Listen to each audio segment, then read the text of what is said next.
arvan, et see mõtlemine on suhteliselt nagu aeglane. Mulle nagu kohati tundub, et ma elan nagu inimestega kuidagi mingis teises oma ilmas, et inimesed räägivad nii kiiresti, nad loevad nii kiiresti, nad söövad nii kiiresti. Mulle tundub, et ma olen tõesti mingi kilpkonn võrdluses jänesega või ma ei tea. Ma ise oma arust mõtlen nagu täiesti tavalise kiirusega, söön tavalise kiirusega, loen tavalise kiirusega, aga kui ma satun kokku mingite inimestega, ühesõnaga suulise tõlgi jaoks mu temperament või iseloom nagu mitte kuidagi ei sobi. Ma peaks olema poole kiirem, siis ma saaksin seda teha.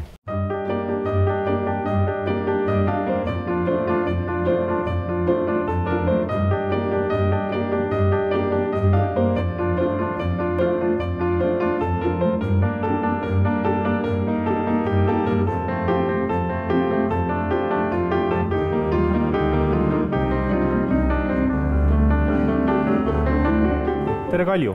Tere! Istume siin Pääsküla raamatukogus, 2 Pääsküla meest, kirjanikku. Kui tuttav koht sulle see raamatukogu siin on? Oled siin kindlasti käinud esinemas? Olen käinud esinemas ja väga tihti käin siin raamatuid laenutamas endale ja lapsele ja plaate ja raamatuid ja lehti mõnikord lugemas. Alustaks saadet kohe 90ndate algusest, kui sa olid juba suur mees ja jõudsid Tartusse. Otsustasin minna inglise filoloogiat õppima ja õigupoolest ma esimesel korral ei saanud sissegi, teisel katsel õnnestus. Samas näiteks kõige pikem aeg, mis ma korraga Tartus veetnud olen, on 10 päeva ja seda juhtus kahel korral. Mis tähendab seda, et ma tegelikult pendeldasin pidevalt Tartu ja Tallinna vahet, et see Tallinn ei lasknud mind nagu päris lahti ka. Aasta oli siis 93, eks? Jaa, olin seal vist aasta või poolteist ja siis mul hakkas tunduma, et miks ma pean seda inglise keelt õppima, et läksin semiootikasse üle. Võõrfiloloogia on tegelikult mind ka hiljem saatnud, aga kui nüüd võrrelda näiteks inglise keele õppimist ja semiootika õppimist, siis olid mingis mõttes nagu öö ja päev. Võõrfiloloogia õppimises õppekava, kõik on alati nagu väga rangelt paigas, seal tuleb alati kohal käia, kõik asjad tuleb nagu õigel ajal ära teha ja ei saa nagu sellest graafikust maha jääda. Et see on tegelikult päris tüütu. Semiotikas oli täpselt vastupidi, et seal oli nagu täielik vabadus, ma ei saanud üldse aru, mida mult tahetakse. Vahepeal tekkis tunne, et kas mult üldse midagi tahetakse. Ma tiksusin seal mitu aastat ja mulle tundus, et ma ei jõua nagu mitte kuhugi. Siis pean silmas näiteks diplomini nii. Mõnda professorit ikka jõudsid näha või? Ei, ma jõudsin küll, aga ma käisin ülikooli peal, vaatasin, kus mingeid huvitavaid aineid võtta saab ja ma lihtsalt ma kuulasin kõike seda, mida ja tegin ka eksameid, kuigi mitte alati, aga küllaltki suures ulatuses ainetes, mida mul mitte kuidagi nagu ei oleks punktide poolest vaja. Ma teab adja keelest mingi filosoofiani, soome keele ajalugu ja iiri keel ja mingid täiesti asjasse puutumatud ained. Kuna mingisuguseid piire ei olnud või sellist, siis ma sain aru, et ma ei suuda seda lõpetada niikuinii ja siis ma lihtsalt jätsin pooleli.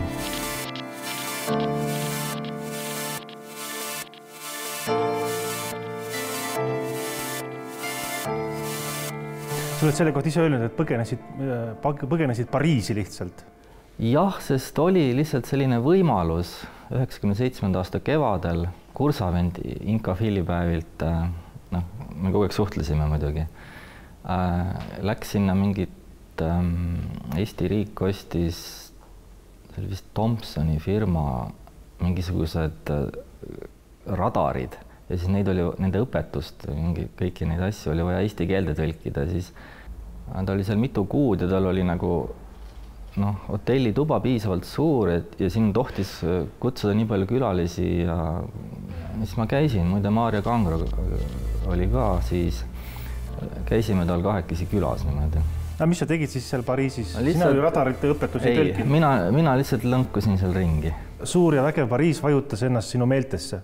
Jah, ta mõjus, et mul oli nagu kavatsus üldse ülikool, kus seda teist jätta, ülikool kui selline. aga siis hakkas ka nagu tulema selline tahtmine, et tahaks ikka ise ka prantsuse keelt paremini osata ja see oli siis 97. aasta sügisel Tallinna Ülikoolis 2 aastat oli prantsuse keeleõpetaja selline eriala ja oli teada, et see on viimane aasta, kui saab ülikooli sisse astuda ilma riiklike eksamiteta, nende keskkooli lõpueksamiteta. Kuna minul eksamit tehtud ei olnud ja ma mõtlesin, et neid ma nüüd küll kunagi järele tegema ei lähe, eks ju. Kui ma nüüd tahan ikkagi midagi veel teha, siis nüüd. Võõrfiloloogide nuhtlus on ju see ka, et Eesti filoloogid ei pea õppima, ma arvan, mingit Eesti parlamendisüsteemi või Eesti ajalugu või midagi sellist, aga võõrfiloloogid, Tartus ma õppisin mingi Briti impeeriumi ajalugu ja kõike seda ja seal prantsuse õpetaja koolituse raames ma siis õppisin kõike prantsuse, ma ei tea, parlamendisüsteemi ja kõike nagu prantsuse ajalugu ja see mind üldse ei huvita, see on nii tüütu.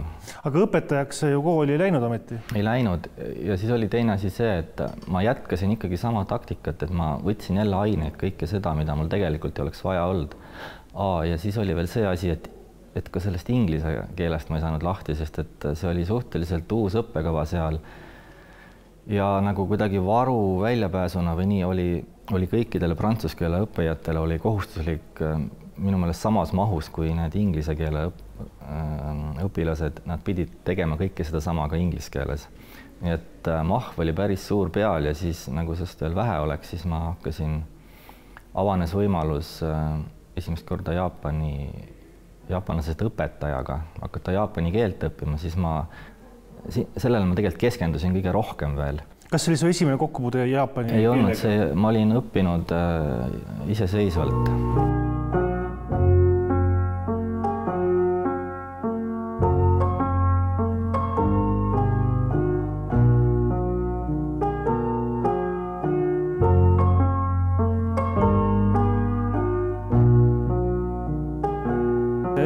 Alguses, mis see Jaapaniga seostus, Jaapani kvaliteetne helitehnika, Jaapani helikassetid ja Juhan Viidingu luuletus, et Jaapan on kaugel ja Eesti on kaugemal veel.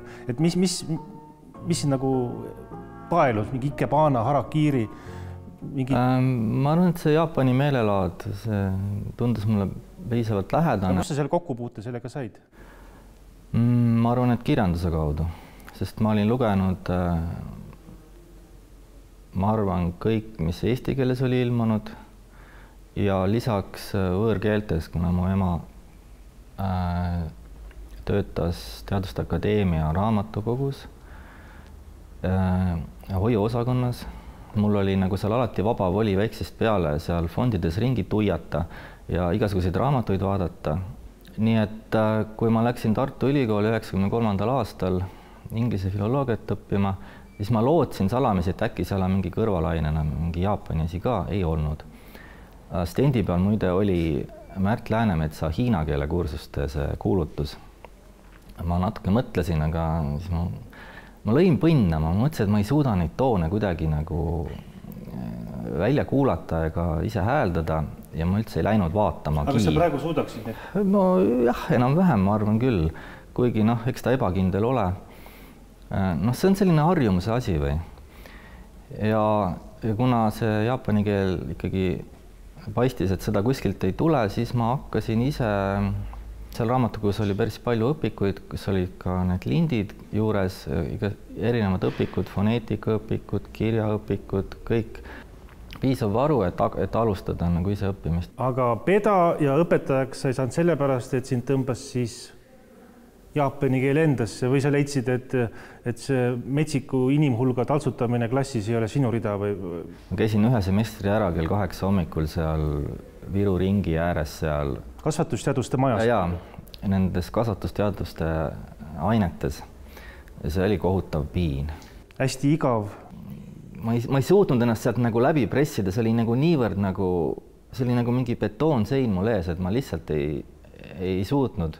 Ma tean seda maja väga hästi, need ained väga hästi, ma olen neid kõik ise saanud ja ma jagan sinu suhtumist, need tõesti hirmutavalt igavad puised ja sellised eluvõõrad targutamised olid need ained enamasti. Nii et ma tegelikult siis samal ajal hoopis leidsin jälle tunniplaanist midagi huvitavamat.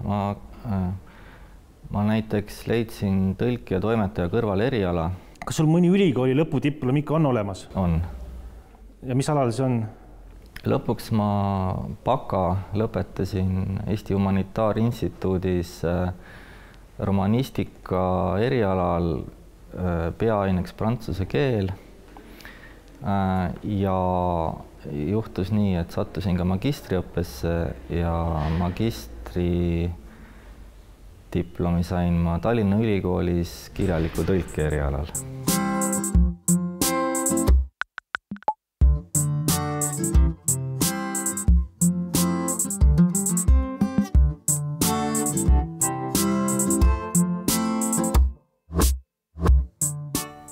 Tuleme tagasi sinna Tartusse, aasta oli 93-45, umbes nii. Mu esimene luule avaldamine oli Postimehes. See oli niimoodi, et 95. aasta sügisel viisin Postimehesse ühe kimbu. Ei avalda, siis ma juba vara kevadel, järgmise aasta vara kevadel, 96. aastal läksin siis asja uurima, et mis värk on. Siis selgus, et toona oli selline komme, et luuletustel peab olema alati autori pilt ka juures seal nurgas. Minust pilti ei olnud, et see oli nagu pildi taga. Ja siis mul oli parajasti seljas, peas oli üks oma kujundatud ema valmis kootud üks mingi talvemüts ja sall oli ka kaelas ja siis Andrus Laansalu vaatas, et ohoo, et väga hea, et kohe teeme pildi, siis ta kutsus fotograafi. Ja siis muidugi vaatasin, et mul on suvised luuletused, ma ütlesin, et aga siis äkki ma annaks mõned uued luuletused hoopis ka, et mingid varakevadised, et sobib paremini. Ja siis need ilmusid väga ruttu. Ja siis Aare Pilv nägi, et ahaa, et see tüüp on Kalju Kruusa. No ma loen need nimed ette, kes sinu kambajõmmideks said. See on nüüd erakonna teine väljaanne Harakiri. Ja kes siin siis on? Aare Pilv, Andreas Kalkun, Berk Vaher, Kadri Tüür, Lauri Sommer, Margus Latik, Marko Kompus, Meis Heinsaar, Timo Maran. No sina ka, Kristiina Ehin ka.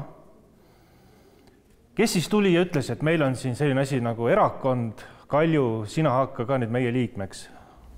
Inka Fillis olid mu kursavendadeks Matura ja Berk Vaher. Ja nendega me kuidagi kolmekesi hakkasime kõigepealt mõtlema, et võiks midagi kirjanduslikku teha, et midagi esineda või midagi niimoodi. See oli 90. algupoolel, esimene pool, kui tegelikult Eesti kirjanduse elu oli täiesti soikunud. Ei olnud ju korralikult paberitki, kuhu raamatuid trükkida ja ega neid eriti ilmunud.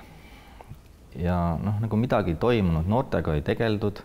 Mina näiteks tundsin puudust, et oleks mingi juhendaja või mingi õpetaja või ei olnud. Tartus oli siis 96. aastal ilmselt kirjanduse majas kuidagi leiti, et peaks hakkama noortega tegelema. Olid need Eve Süvalep, Aivo Lõhmus. Nad pöördusid kuidagi Eesti filoloogia üliõpilaste poole ja seal olid Aare Pilv ja Lauri Sommer ja Kristiina Ehin ja Andreas Kalkun ja Kadri Tüür. Ja teine seltskond oli Kivisildnik ja Kauksi Ülle mu meelest ja siis nemad ka kutsusid nagu noori kuidagi, see oli kuidagi teist kanalit pidi. Mitmest otsast oli see asi kuidagi nagu käima läinud ja siis hoopis mina tutvustasin Maturat ja Aare seda Berk Vaherit nendele Eesti fillidele ja otsustasime teha esinemise Tartu kirjanduse majas.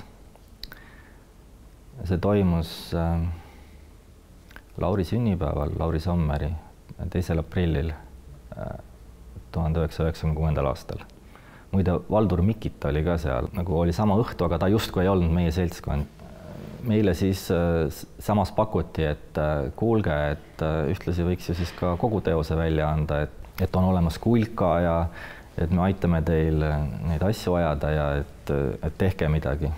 Nii et sel hetkel siis sündis erakond? Jah, aga nime siis meil veel ei olnud. Kes selle välja mõtles? Mina mõtlesin. Sa oled nime Kalju Kruusaga ise endale välja mõelnud, räägi sellest. No see oli tegelikult seoses Postimehes avaldamisega. Seni ma ei olnud luuletusi avaldanud, ma olin neid kirjutanud 16. eluaastast peale.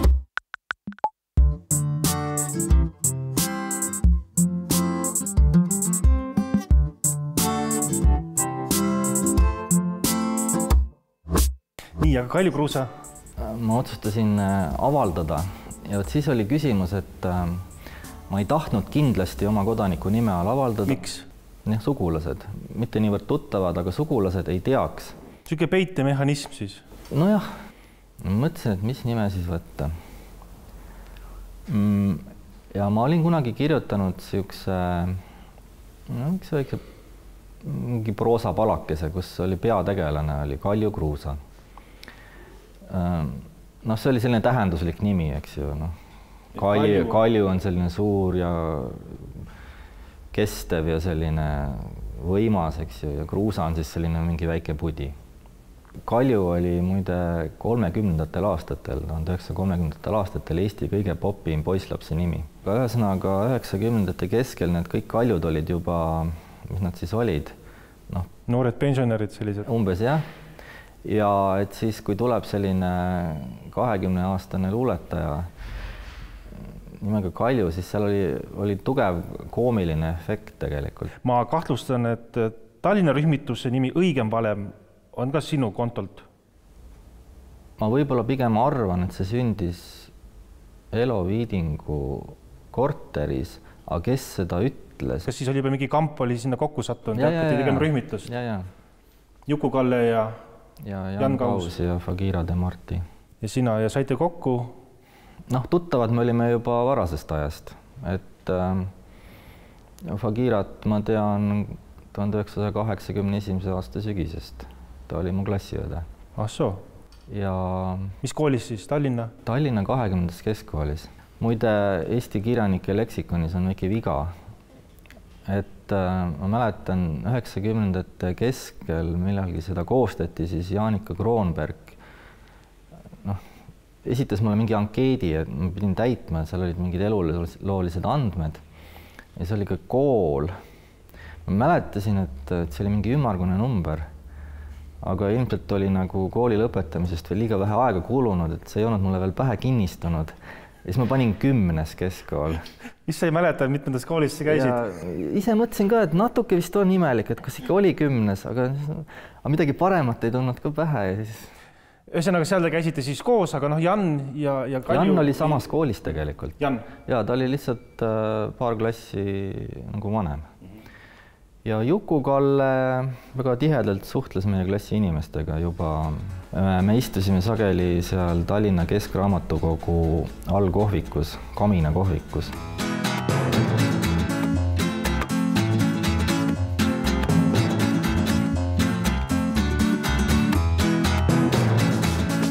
Kuule, kas sa kuna mingit päris tööd oled ka teinud?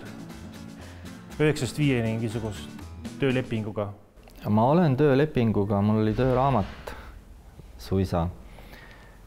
Küll mitte 9-5, kuna ma töötasin öövalvurina, et pigem siis 5-9 Teaduste Akadeemia raamatukogus, kuna ma ei saanud kohe Tartu Ülikooli sisse ja mu ema töötas seal raamatukogus ja ta teadis, et seal on öövahti vaja. Niisugune lauakene valvelaud, seal oli nagu ümber oli selline piire veel, eks, ja ma olin seal nagu oma kuskil saarekesel. Olid mul juba seal ootasid mingid raamatud, kirjutusmasin, kus muide ei olnud õ-tähte, kuna see oli saksa oma. Kui kell sai 8 ja kõik oli vaikne, siis ma hakkasin raamatuid lugema. See oli nagu väga hea võimalus, ma seal lugesin, ma kirjutasin luuletusi kirjutusmasinaga. Mille puudus õ-täht ja hakkasid kasutama Y-it. Ja. Kõik need 5 köidet ja kõik see sinu luulekeel on üks suur ragistamine ortograafia kallal, kõikvõimalikud sulud, sõrendused, võõrkeeled, noh, viimases otsas ka kõik need hieroglüüfid. Kust siukene kangutamine nüüd Eesti kirjakeele kallal siis? Varem, kui ma ei avaldanud veel, siis ma arvan, siis mu see keel oli veel kirjum. Nüüd ma olen ennast pigem natukene talitsenud lihtsalt lugeja peale mõeldes. Aga no isegi ma ei tea, et see, et üldse ladina tähtedega kirjutatakse eesti keelt, see on ju lihtsalt mingisugune sattumus. Et sama hästi võiks kirjutada näiteks korea tähtedega. Ja. Noh, see jah, see on nagu lihtsalt üks näide. Eesti keeles on mingisugune häälik mida juhtumisi ladina keeles ei esinenud. No nagu ladina keeles ei esinenud ka näiteks ööd ja üüd, eks ju, aga noh, siis need kuidagi moodustati, et oole pandi täpid peale saadi öö. Sakslased tegid seda loomulikult. Ja alguses need ei olnud täpid, vaid väike aga siis nad muutsid täppideks. Ü saadi nii, et uule pandi täpid peale, sündis ü. A-le pandi täpid peale, sündis eks ju. Aga kui mõelda nüüd teiselt poolt, et mis tähed on ladina keeles olemas, mille ei ole eesti keeles häälikut, et kui teistpidi vaadata, siis näiteks selline kena, ilus, liht täht, visuaalselt nauditav. Kui mõelda, et A-l täpid peale, et see on justkui liittäht, eks ju, et nagu ta on nagu tuletatud A-st, on tuletatud et on olemas selline ilus lihttäht, mis on kasutamata jäänud. Et miks näiteks Otto Wilhelm Masing ei võinud seda kasutusele võtta? Ma ei tea, oleks ju võinud, eks ju. See oli oli ju täiesti kasutamata.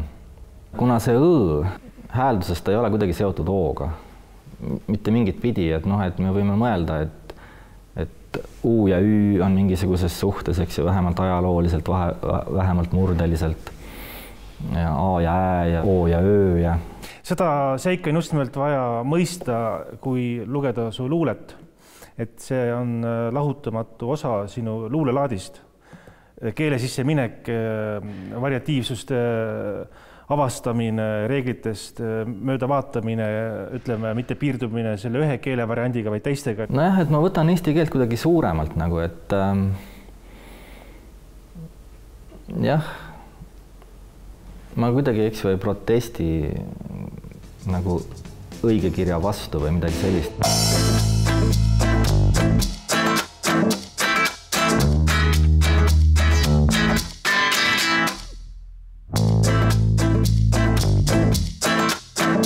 Ma saan aru, et see väga tore ja mõnus öövahi, öövalvuri töö oli sul ainus selline töö.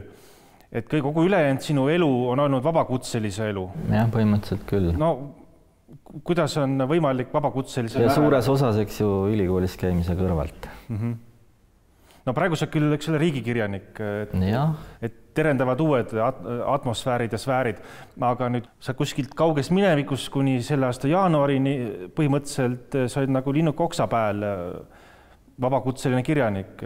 Kuidas selline olevus hakkama saab Eesti Vabariigis? Noh, mitte ainult kirjanik, vaid kujundaja ja tõlkija ja ega mingit hõlbuelu ei ole olnud.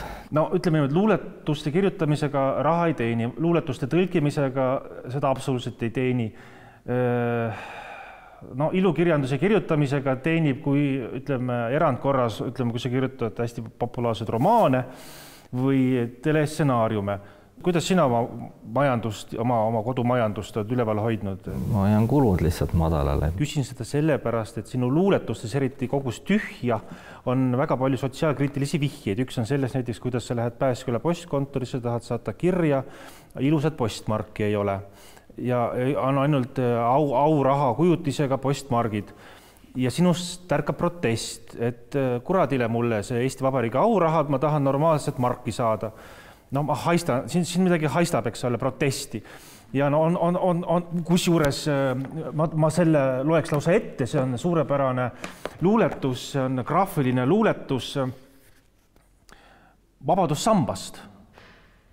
Eesti rahva 700 aastast orjaööd, kannatuste aastaid ja masendavat masu jääb Tallinna linnas Vabaduse väljaku ääres kehvale elule vastavalt rusuvatest oludest tingituna meenutama täpselt niisama masendav, kehv, rusuv, õnnetuse hunnik, õnnetuse hunnik, õnnetuse hunnik, õnnetuse hunnik, õnnetuse hunnik, õnnetuse hunnik, õnnetuse hunnik, õnnetuse hunnik, õnnetuse hunnik, õnnetuse hunnik, õnnetuse hunnik, õnnetuse hunnik, õnnetuse hunnik, õnnetuse hunnik, õnnetuse hunnik, õnnetuse hunnik, sobivat lõpurida leidmata, viimaks niisama see jäigi. Midagi pakitseb.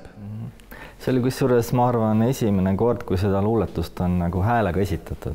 See nagu mu otseselt nagu kuidagi mu oma eraeluga seotud nagu ei ole, eks ju. Noh, et kui sa võrdled mõne teisega, eks ju. No kas või see Postmargi luuletus, mis on, eks ju. Et see on nagu peaaegu et poliitiline luuletus, võiks öelda. Et see on nagu täiesti teine teema kuidagi. Anna nüüd aega atra seada. Nii, haigekassa kaarti enam ei ole. Ei tea, mida ette võtta. Hakkab füüsilisest isikust ettevõtjaks. No pikk luuletus läheb ja lõpeb tõdemusega, et sinust saab füüsilisest isikust luuletaja. Ja, vot see on täpselt mu oma isikust lähtuvalt, eks ju. Ma ei saa ju kirjanikuna hakata füüsilisest isikust ettevõtjaks või kujundajana või tõlkijana või. Paljud inimesed on seda teinud ja teevad, aga see on nagu täiesti vale formaat. Miks nii? No jätan kõrvale selle, et FIE üldse minu meelest vale formaat, aga OÜ teha väike selline, müü oma teenust. No eriti kujundajana. Jah. No praegu ma OÜs olengi osanik, et ma oma elukaaslasega tegin. Kui mu elukaaslane ta oli ülikooli õppejõud, mis ta sai jalaga tagumikku ja siis oli vaja midagi ette võtta. Ja siis me tegime OÜ, et Kirimiri OÜ. Ja põhimõtteliselt tegevusaladeks on kõik need tegevused, mida me niikuinii nagu teeksime. Tõlkimine, kirjutamine... Need on nagu väga väike osakaal tegelikult. Nii, aga mis veel on? Ütleme, Jaapani ja Eesti igasuguste kultuuri ja äri- ja majandussuhete ja üldse igasuguste suhete arendamine. See käib kuskil tõlkimas Jaapani ärimehi ja Eesti poliitikuid või? Ma ei ole suulist tõlget kunagi teinud, aga mu elukaaslane teeb näiteks.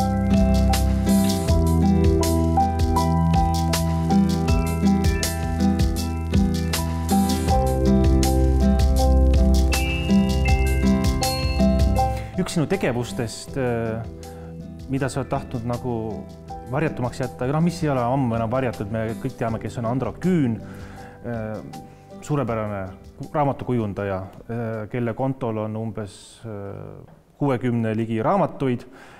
Noh, sinu enda omad, õigema valema omad, enamik neist. Sinu põlvkonnakaaslast, sõprade semude omad, Juku-Kalle omad, Jürgen Roste omad, Lauri Sommer, Jan Kaus, Fagira, Mehis. Sa oled nendele väga palju raamatukaasi teinud, kujundanud, küljendanud, sa oled küljendusprogrammidaga väga osav, andekas ja tähelepanelik ja loominguline. Miks sa tahad seda nagu ikkagi nagu kuidagi nagu varjus hoida seda Andro Küüni tahku, kus selline nimi jälle ja kuidas on Andro Küünil läinud läbi oma tegevuse aja? See Andro Küün, see on nagu, ma isegi ei mäleta, miks mul oli vaja see nimi võtta.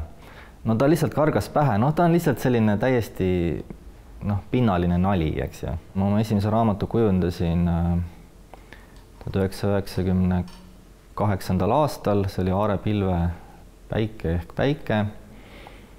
Ja ju ma sel hetkel tundsin, see ongi nii, et sa teed mingil hetkel nagu mingi otsuse ja siis see jääb kuidagi nagu lohisema nagu pikaks ajaks, on ju pool elu.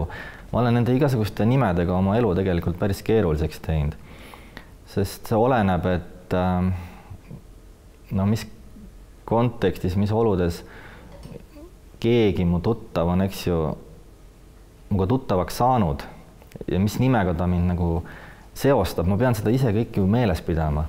Ja kusjuures kujundamisega on nüüd nii, et ma tegelikult kujundades enam ei kasuta üldse nime. Kui sa teed ilusa kujunduse, inimene tahab ju teada, kes see tegi selle ilusa kujunduse ja... Siis on lihtsalt Kirimiri OÜ. Aga siukene eitamine, nihilism, miks selline? Seal on tegelikult mingi seisukohavõtt on.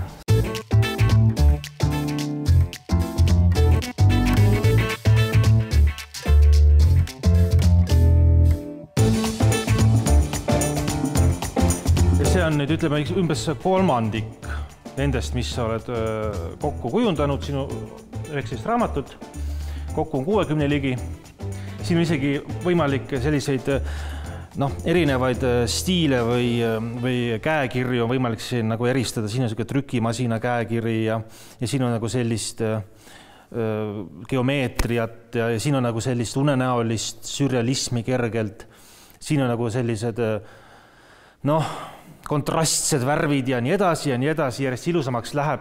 On siit näha, et kuidas üldse nagu Eesti raamatukujunduste, ütleme siis suundumused on. Et näiteks 90-ndatel ja 00-ndate alguses oli väga palju kasutati just niisuguseid pabereid, mis olid nagu juba toonitud ja mingi faktuuriga ja siis tehti kas mingi 1, 2, 3 värviga niimoodi natukene peale midagi. Tänapäeval pigem tehakse, ütleme 4 värvi trükis ikkagi valgele paberile, mis võib olla küll erineva faktuuriga ja lähenemine on erinev ja tehnoloogia oli ka erinev. Mingis mõttes raamatu kujundamist ei kiputa nagu loominguliseks tegevuseks pidama nii väga. Kuidas nii? Isegi konkurss on juba ammu 25 Eesti kaunimat raamatut, seal kõik need suured tuusad, Andres Talid ja kõik need tegutsevad. Ja ega tähendab, ma ei ütle seda kuidagi rõõmuga, ma ütlen seda kuidagi nagu kahjutundega. No jaa, et mul on kahju ja siis ma Kuule, kas seal konkursi, mida ma nimetasin, on mõni sinu raamat olnud kunagi? No on küll. 25 parim hulgas. No mis sinna jõudis? Näiteks see on jõudnud. Õige on palem, Sul trehvamisit ei ole siin. See jõudis. Ei olegi. Tiina Tammetalu kutsus mind juba 2006. aastal Eesti Kujundusgraafikute Liitu, nii et ma tegelikult olen mitu aastat Kujundusgraafikute Liidus nagu varem kui üldse Kirjanike Liidus. No nii. Et jaa ja Ja nüüd siukene eitamine, nihilism, mina ei mõista. Ei, see ei ole selle nagu tegevuse eitamine või kuidagi ja see minu jaoks on see väga tähtis tegevus, ülioluline tegevus ja loomulikult loominguline tegevus, aga kuidagi see suhtumine kohati tundub, et nagu tegelikult juba lapsepõlves ma andsin välja igasuguseid raamatuid ja ise kirjutasin oma käega nagu lapsed ikka ja ajalehti ja kõiki asju ja siis mulle alati eriti meeldis neid kujundada. Et see oli nagu üks asja võlu, et selle mütsi sa kujundasid ise, ma saan aru. Tegid emale kavandi, ema kodus valmis. Ja ma olen teisi mingeid riideid ka niimoodi. Need moedisainer on samuti sinust peidus.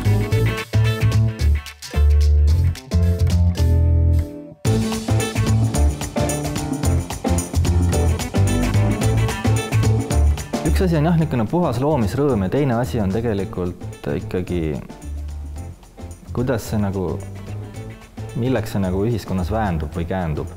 Et kas luule kuidagi väändub või käändub, kas raamatukujundus kuidagi väändub, käändub, tõlge väändub, käändub? Ma arvan, et luuletamine väändub ja käändub kõige vähem. Ja see on üldse võib-olla üks põhjuseid, miks ma näiteks tegelen luuletamisega või raamatu kujundamisega, et seda saab nagu niimoodi rahulikult nagu üksi teha, üksi otsustada, eks ju. See ei ole mingi meeskonna töö, on ju. Ja see ei ole kuidagi tulus, on ju. See on tegelikult mingis mõttes oluline, et ma ei kirjuta, eks ju, kunagi luuletusi, et kuidagi mingit tulu teenida või selles mõttes see ei olegi nagu ettevõtlus. Ma ei pea seda kuidagi turundama, on ju.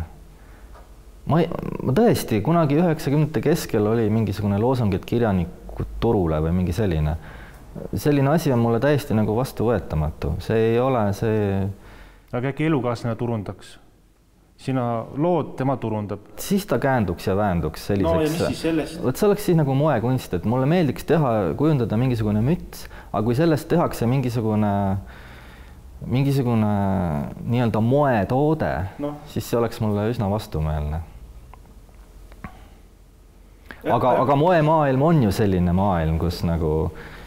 Et siit teete üldistuse, et sulle nagu ei meeldiks, kui sinu looming läheks nagu massidesse?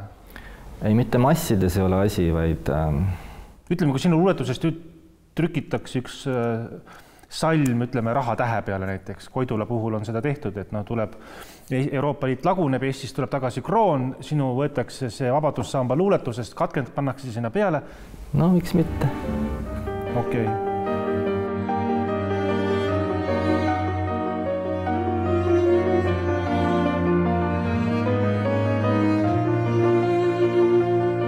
Väga paljudes luuletuste all, näiteks kui ma võtan selle Meeleolu, mis on aastal 1999 ilmunud, sinu debüütraamat, kohe plaksti ka Pette Alveri preemia, oli nii, eks? Oli. Kõik see on sündinud justkui Citres, mis on seal Kuusalust põhjas mere ääres üks külakene. Rida majakesi mere ääres, ma vaatasin eile kaardi pealt järele. Ma saan aru, et sinu isa elas seal. Ja. Mida see sinu jaoks tähendab, see Citres, rand, see meri? Umbes 2-aastasena või umbes nii, ma isegi lausa olin seal kogu aeg. Aasta ringi, enne lasteaeda ühesõnaga. Kõik suved olen olnud seal. No see on selline mõnus kohakene ja seal on jah, emapoolse suguvõsa juured on põhimõtteliselt seal Kuusalu kihelkonnas, seal kandis. No kui oluline see üldse on sinu jaoks, kus luuletus sünnib, sest sa oled kõik oma luuletused väga hoolikalt varustanud kirjutamiskohaga. Esimeses raamatus Meeleolus on tekstid peamiselt kirjutatud Citres ja suviti. Ja siis teise raamatu see on ainus raamat, kus mul ei ole märgitud kirjutamisaegasid ega kohtasid ja seda oli suhteliselt raske koostada tegelikult. Siis kolmandat raamatut tegema hakates, mul oli see natukene veninud. See väljaandmine, tekst oli juba nii palju kogunenud, läks juba päris keeruliseks. Prooviks nad panna kirjutamise järjekorda. Mul on kas või need faili nimed, ma ei tea, kuidas luuletuste faile pealkirjastada, minul on nad lihtsalt kuupäevade järgi, et selles mõttes on väga lihtne. Aga kirjutan peaaegu iga päev midagi, et neid faile on tegelikult hästi palju. Ja siis, kui ma tulemust nägin, panin nad järjekorda, see oli nagu mingisugune valgustuse hetk mulle või, et sealt täiesti moodustus mingisugune selline nagu areng või mingi kulgemine või ja see tundus mulle niivõrd õigena. Mis raamatust me räägime praegu? Pilvedki mindki liigutavadki. Otsustasingi, et edaspidi hakkabki nii olema, et ma üldse ei vaeva ennast mingi koostamisega. Ma lihtsalt panen nad tuimalt kirjutamise järjekorda ja sel juhul on väga oluline seda ka näidata, et kus ja millal. See ei ole võib-olla Eesti luules nii tavaline. Näiteks Hiina luules on see ülitavaline, et alati asjaolud märgitakse juurde või Jaapani luules ka, et ja sageli võib juhtuda, et see selgitus on isegi luuletusest enesest pikem näiteks. Ma saan aru, et see Citre on sulle olnud väga oluline koht. Meri, rand, kõik see loodus, see Meeleolu, see raamat on täis kõikvõimalik asja, mis aias õitseb ja siis Tallinnas, ma saan aru, et siin lapsepõlve kodu on olnud Pärnu maanteel see suur maja seal ajakirjandusmaja vastas. Sinna sellega, eks ole, kaasnes öised käigud raamatukogudes, kogu see 20. keskkool, kõik see kirjandusmelu. Mis hiljem sai? Mõned sinu luuletused on sündinud kuskil Koidu tänaval, kas sa elasid Koidu tänava kirjanike majas ka? Ja sealt sa siis kolisid Pääskülla 10 aastat tagasi? Ei, mitte otse sealt. Nullindate esimesel poolel ma kolisin väga tihti. 3 sellist kodu on olnud, mida nüüd nimetatakse uueks maailmaks. Ja see nimi mulle tegelikult ei meeldi. Juba ma mäletan väikse lapsena, ma vaatasin Eesti-aegseid Tallinna kaarte, kus olid need linnaosade nimed. Ja siis ma avastasin, et see linnaosa, kus ma elan, et see on uus maailm. Ja see valmistas mul tohutu pettumuse. Et on nagu ilusad nimed, et on Kassisaba ja Kitseküla ja et nagu kohanimi olema peab, eks ju, tüüpiline kohanimi, mida on nagu mõnus öelda kuidagi. See uus maailm, see on kuidagi nagu rütmist väljast on nimetavaline. Et mis uus maailm, et kuidas saab nagu kohanimi olla uus maailm? Kui ma olen Tallinna need kirjutamiskohad märkinud asumi täpsusega, eks ju, et Pääskülasse ja Kalamajasse ja Sibulakülasse ja kõik sellised, siis ma olen asumi täpsusega märkinud, aga seda uut maailma ma ei ole kordagi maininud, ma olen siis maininud tänava täpsusega. Mulle kõik see, mis seal tehakse, kogu see keskkond ja kõik see mulle väga meeldib. Ja selles mõttes mul oli nagu väga kahju, et tal selline natukene lollakas nimi on nagu. ja tänavanimed ka, et mingi väike Ameerika ja suur Ameerika ja seal olid need vanad nimed, Kiire ja Kuu ja kõik sellised. Need olid nii ilusad nimed minu meelest, taevalikud nimed. Jah, mingid Komsomoli tänavat ma taga ei igatse, aga et mulle lihtsalt ei meeldi see uus maailm. Seal on selline mingi kolonialistlik maik on juures, eks ju ka, et noh, et valged nagu tuleme siit oma Euroopast ja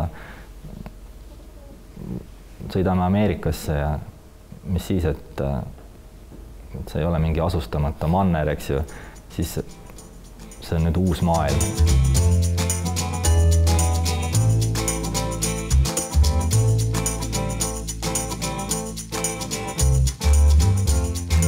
Nii, Pääskülas sa oled viimased 10 aastat? Jah, siia me kolisime 2006. aasta sügisel. Pääsküla on väga ilus kohanimi. Nüüd tehti ju need uued raudteejaamad ja need ooteplatvormid ja kõik. Ja tulid need uued rongid ja siis, kui seda ehitati juba, siis ma vaatasin, et nii, et nüüd tehakse siin need nime, need sildid ka, eks ju, et Pääsküla ja siis ma kogu aeg mõtlesin, et peaks endale valmistama sellised ühe täpisuuruse sellise sablooni ja minema öösel ja tegema sinna viimasele A-le ka täpid peale. Et siis oleks nagu täisvärk. Aga ma pole seda veel teinud. Kui see sõna on juba juba on seal 3 täpitähte ja siis järsku tuleb Pääsküla. Et siis on nagu kuidagi nagu vajub nagu nii ära kuidagi sellest reast, et võiks ju olla seal ka need täpid. Vaatad otsa oma luulekogudele ja vali midagi, mida sa nüüd esitad. Mida ma esitan, jah? No ilmselt kõige uuemast. Sinu tütar Meeli on siin juba selline tegelasena sees. Praegu ta juba on koolilaps. Aitab sul luuletusi kirjutada. No, ta räägib hästi ilmekalt ja ta sõnavara on üsna suur ja ta meeldib sõnadega katsetada ja mingeid riime pakub välja aeg-ajalt. Äkki ma loen siis mingi näiteks sellise. Meil on armas elamine. Elame ju praegu tütre kallis lapsepõlvekodus. Me korteri uksed, seinad, kapid, raamaturiiulid ja voodid, külmikute uksed ja küljed on sädelevate kleepsukestega kaunistatud.